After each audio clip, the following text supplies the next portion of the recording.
अस्सलामुअलैकुम dear students, एक बार फिर हम आपकी खिदमत में हाजिर हैं, जिसमें आज हम सबक नंबर जो 3 हमारे पास है, जिसका उन्वान है मिर्ज़ा मोहम्मद सईद। इसकी हम जो मश्क है वो आपके सामने हल करेंगे। हमारे मश्की सवालात में से जो पहला सवाल हमारे पास है यह है, मुख्तसर जवाबात दें। सवाल नंबर 1 हमारे पास है कि मुख्तसर जो है वो जवाबात दें यहां पर। और पहला हमारे पास जो सवाल इसके अंदर है कि मिर्जा मोहम्मद सईद किसके लिए लिखते थे।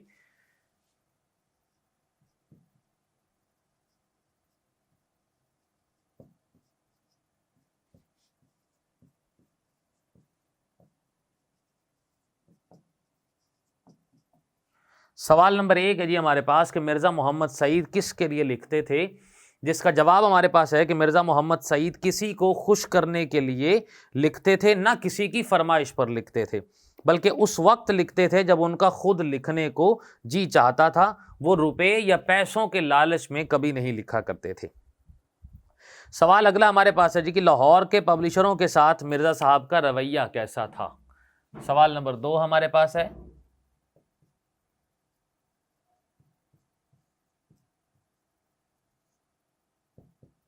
कि लाहौर के पब्लिशरों के साथ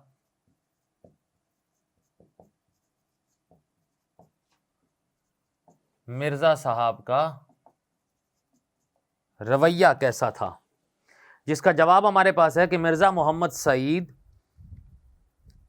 के से मिलने के लिए एक पब्लिशर लाहौर से दिल्ली आए कि वो मिर्जा साहब से नावल लिखवाएंगे, और उन्होंने 1000 रुपये फी नावल देने की पेशकश की। मगर मिर्जा साहब ने यह कहकर नावल लिखने से इनकार कर दिया कि अगर आप मुझे 5,000 या 10,000 रुपये भी दोगे तो भी मैं नहीं लिखूंगा। अगला सवाल हमारे पास है कि मिर्जा साहब की मारकतुल आरा किताब का नाम और मर्तबा बयान कीजिए। सवाल नंबर है हमारे पास 3 कि मिर्जा साहब की किताब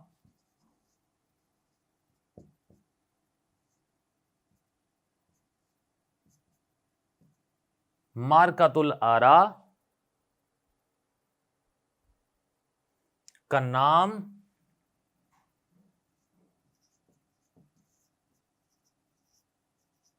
और मर्तबा बयान करें,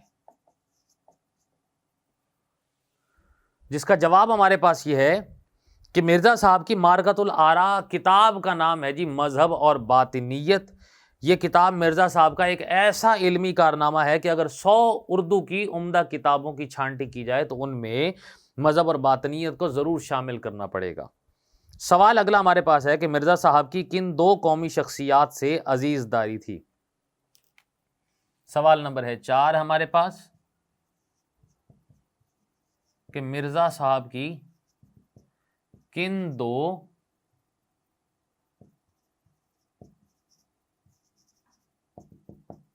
कौमी शख्सियात से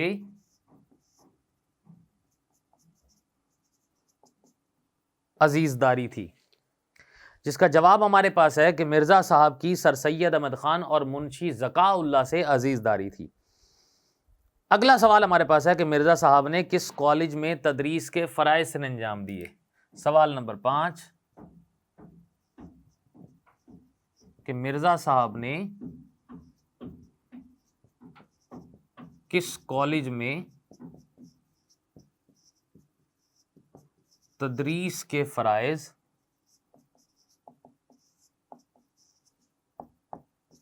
सर अंजाम दिए। जवाब हमारे पास है कि मिर्जा साहब ने 1906 और 1907 में 2 साल अलीगढ़ में पढ़ाया और उसके बाद गवर्नमेंट कॉलेज लाहौर में अंग्रेजी के प्रोफेसर हुए। अगला सवाल हमारे पास है कि मिर्जा साहब का सबसे बड़ा मशगला क्या था। सवाल नंबर 6 मिर्जा साहब का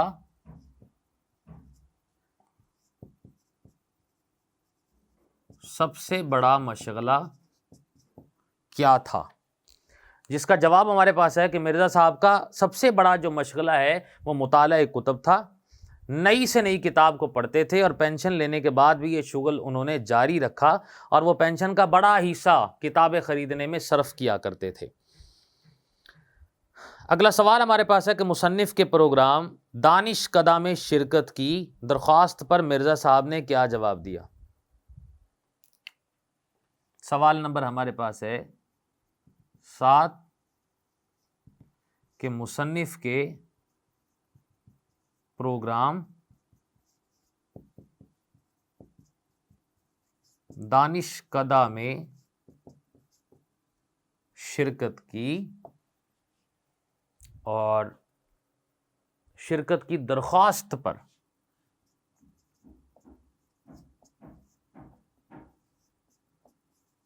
मिर्जा साहब ने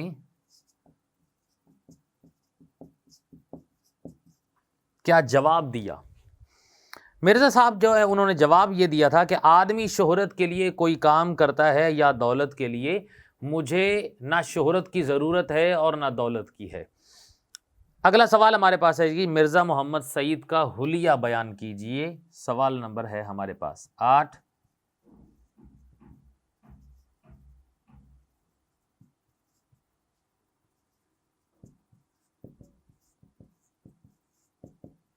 कि मिर्ज़ा मोहम्मद सईद का हुलिया बयान करें। जवाब हमारे पास है कि हंसते तो सामने के 2-4 दांत टूटे हुए नजर आते और अकहरा डेल, उजला रंग, कुशादा पेशानी, घनी भवों के साए में बड़ी बड़ी रोशन आंखें, रुखसारों की हड्डियां उभरी हुई, कतरवा मूंछें, दाढ़ी मुंडी हुई और धान पान से आदमी थे। सवाल हमारे पास अगला है जी कि मिर्जा साहब के दोनों नॉवलों के नाम तहरीर करें।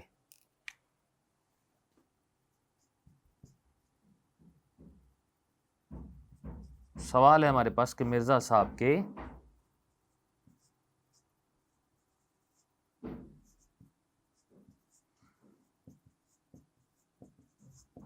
दोनों नॉवलों के नाम तहरीर करें। तो पहला हमारे पास जो नॉवल है उसका नाम है यास्मीन, जबकि दूसरा नॉवल है हमारे पास ख्वाबे हस्ती। सवाल नंबर 2 हमारे पास है कि जी पतरस बुखारी से मिर्जा साहब के ताल्लुक को अपने अल्फाज में बयान करें। सवाल नंबर 2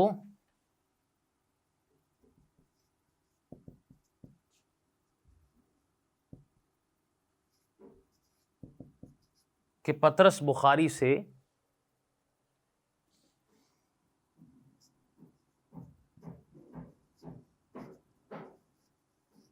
मिर्जा साहब के ताल्लुक को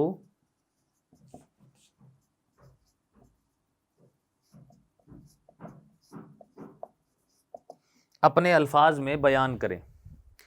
कहा यह जाता है कि पतरस बुखारी ने मिर्ज़ा साहब से इल्म को हासिल किया और बाद में पतरस खुद अंग्रेज़ी के प्रोफेसर हो गए थे, लेकिन अपनी गैर मामूली काबिलियत और जहनीत के बावजूद मिर्ज़ा साहब की इल्मियत के आगे अपने आप को हीच समझते थे। सवाल नंबर 3 हमारे पास है कि आलिम की मौत आलम की मौत होती है। सवाल नंबर 3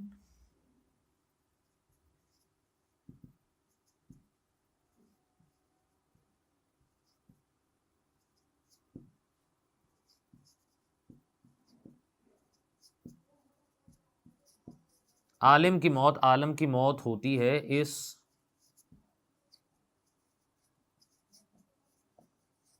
जुमले की वजाहत करें।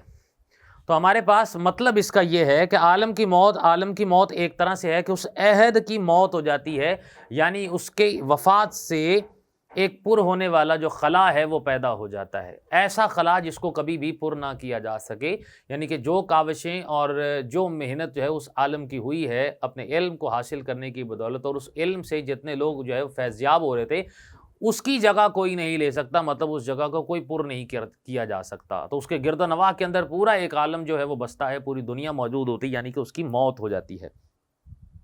सवाल नंबर 4 है हमारे पास कि मतन की रोशनी में दुरुस्त जवाब पर निशानदही लगाए करें। सवाल नंबर हमारे पास है 4,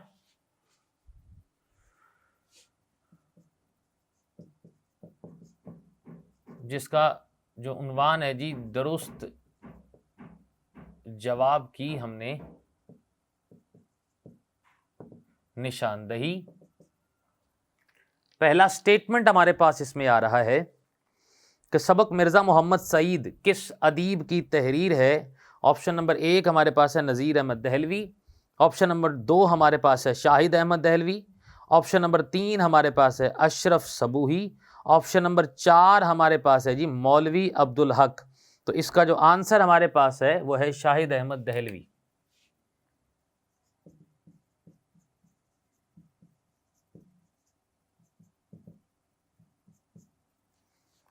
अगला स्टेटमेंट जो हमारे पास है वो है मिर्ज़ा मोहम्मद सईद की अजीज़दारी किस शख्सियत से थी। पहला ऑप्शन हमारे पास सर सैयद अहमद ख़ान, दूसरा ऑप्शन हमारे पास शेख अब्दुल कादिर, तीसरा ऑप्शन हमारे पास शाहिद अहमद दहलवी और चौथा ऑप्शन हमारे पास है मुश्ताक अहमद जाहिदी। तो इसका जो आंसर हमारे पास है वो है सर सैयद अहमद ख़ान।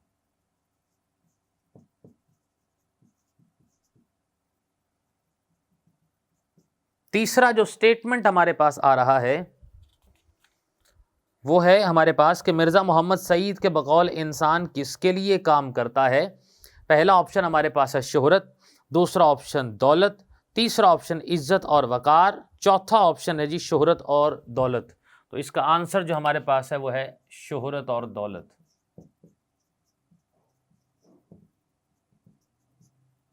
चौथा स्टेटमेंट हमारे पास है कि मिर्ज़ा मोहम्मद सईद ने गवर्नमेंट कॉलेज लाहौर से कौन सी सनद ली।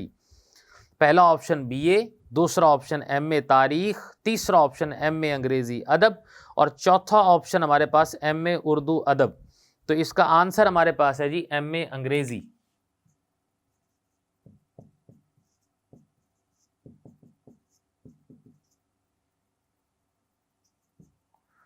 पांचवा स्टेटमेंट हमारे पास मौजूद है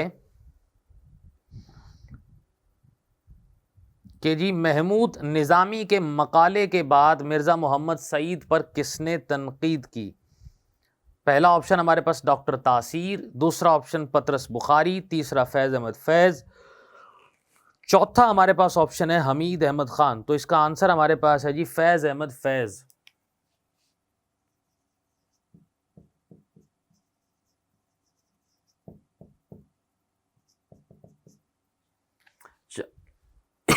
छठा हमारे पास जो स्टेटमेंट है वो ये है कि प्रोग्राम दानिश कदा में कितने दानिश्वर बुलाए जाते थे।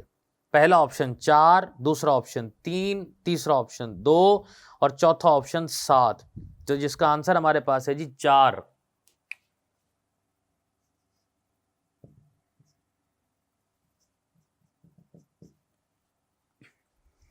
सातवां स्टेटमेंट हमारे पास है कि मिर्जा साहब पेंशन का बड़ा हिस्सा सर्फ कर देते थे। पहला ऑप्शन जायदाद खरीदने पर, दूसरा ऑप्शन खैरात करने पर, तीसरा ऑप्शन किताबों पर, चौथा ऑप्शन खाने पीने पर। तो इसका आंसर हमारे पास है जी किताबों पर।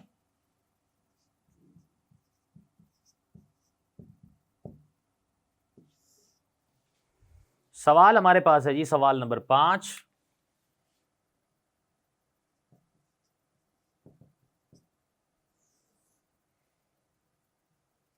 एक तरफ हमारे पास आएगा जी अल्फाजो तराकीब,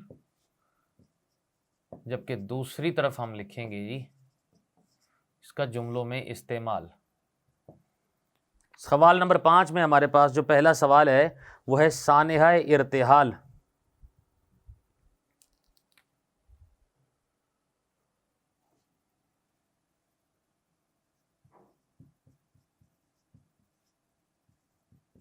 जिसमें लिखा जाएगा जी जवां बेटे की मौत बूढ़े बाप के लिए सानेहा इर्तिहाल था। दूसरा हमारे पास जो लफ्ज आएगा वो है सुनाउनी,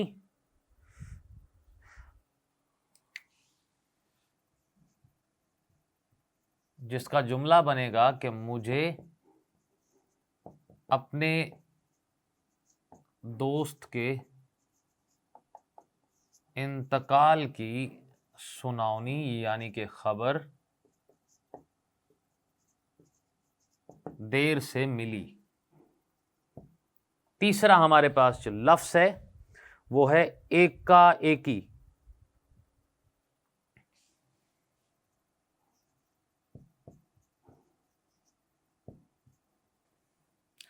जुमला बनेगा जी पहले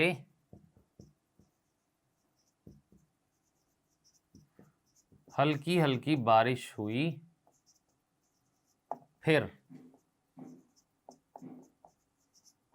एकाएकी ओले पड़ने लगे। चौथा हमारे पास जो जुमला है वो है बेमुज्द।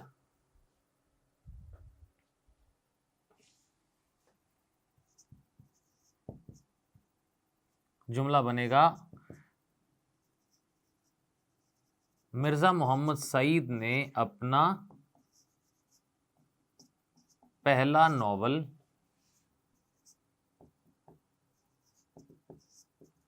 अपने शागिर्द को बेमुज्द दे दिया, यानी कि बगैर मुआवजे के दे दिया। अगला हमारे पास जो लफ्ज है वो है मुतमव्वल।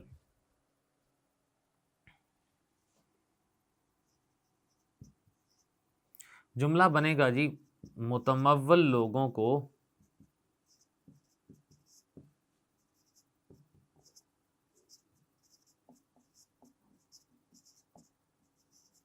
गरीबों की मदद करनी चाहिए। पांचवा हमारे पास जो जुमला है वो है कराबतदारी, जिसका मतलब होता है रिश्तेदारी। जुमला बनता है कि जब मामला इंसाफ का हो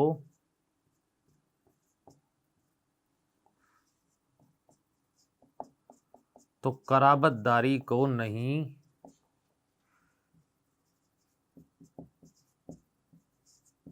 देखना चाहिए। लफ्ज नंबर जो 6 हमारे पास है वो है हीच समझना।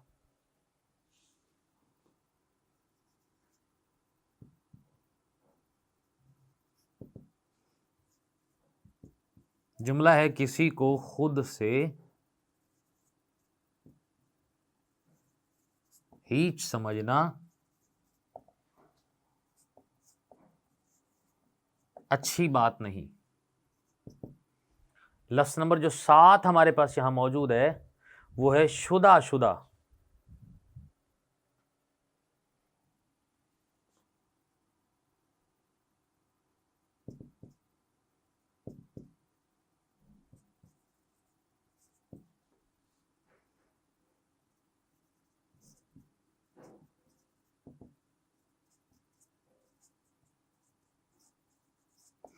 जुमला बनेगा जी अहमद के धोखे की खबर सारे गांव में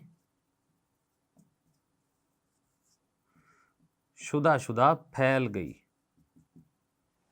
अगला जो लफ्ज हमारे पास यहां पर आ रहा है वो है करूफर। लफ्ज हमारे पास है 8। जुमला बनेगा जी मुझे करूफर की बजाय सादा जिंदगी अच्छी लगती है। लफ्ज नंबर जो 9 हमारे पास है वो है कल्बे मुतमइन्ना।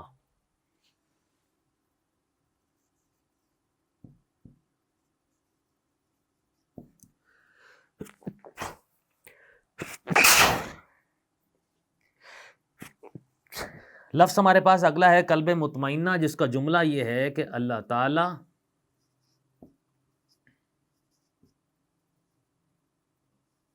हम सबको कल्बे मुतमइन्ना की दौलत से माला माल फरमाए। लफ्ज नंबर जो 10 हमारे पास है वो है अर्ज़े मुद्दा।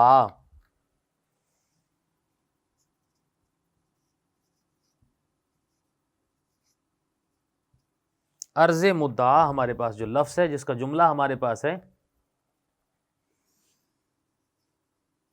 तलबा ने अपना अर्ज़े मुद्दा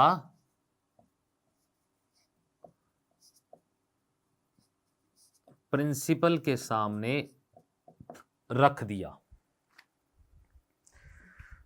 अगला जो लफ्ज़ हमारे पास है, लफ्ज़ नंबर जो 11,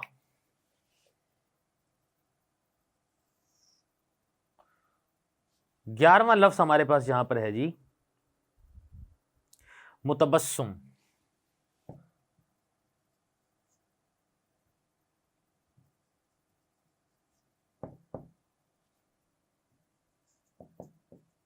बेटे की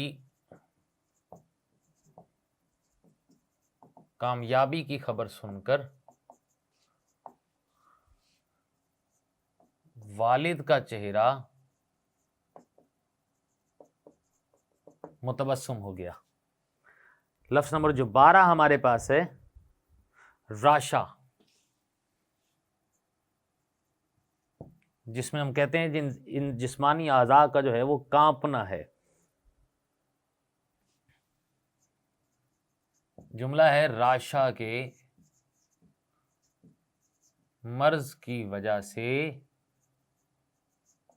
दोस्त को लिखने में तकलीफ होती है। लफ्ज़ नंबर जो 13 हमारे पास यहां पर जो मौजूद है वो है जामिउल उलूम।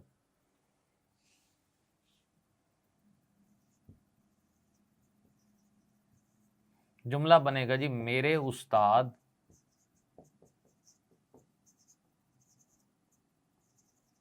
एक जामिउल उलूम शख्सियत के मालिक हैं। यहां तक हमारे पास जी मुश्किल हमने अल्फाज और उनके जुमले यहां पर लिखे हैं।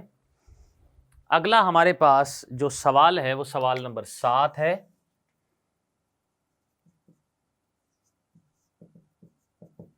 और सवाल नंबर 7 हमारे पास ये है कि जी दुरुस्त या गलत पर निशान लगाना है।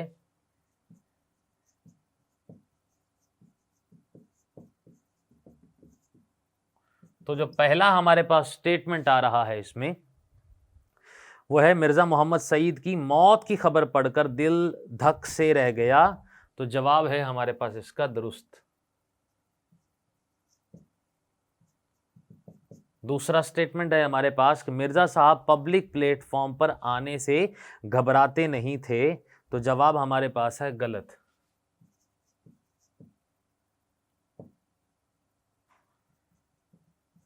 तीसरा हमारे पास जो स्टेटमेंट आ रहा है वो ये है कि मिर्ज़ा साहब बड़े ठंडे मिजाज के आदमी थे। जवाब है दुरुस्त। चौथा स्टेटमेंट हमारे पास है कि मिर्ज़ा साहब जो कह देते थे इससे कभी ना फिरते थे।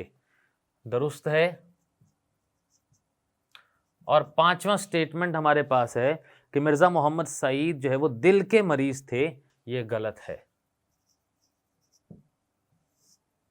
यहाँ पर हमारी जो मश्क है ये मुकम्मल होती है। अपने नए लेक्चर के साथ दोबारा आपकी खिदमत में हाजिर होंगे जिसमें हम इसी सबक के अहम जो इबारात हैं उनकी तशरीह भी करेंगे और ख़त कशीदा अल्फाज के उसके मानी भी बताएंगे और उसकी वजाहत भी आपको बताएंगे।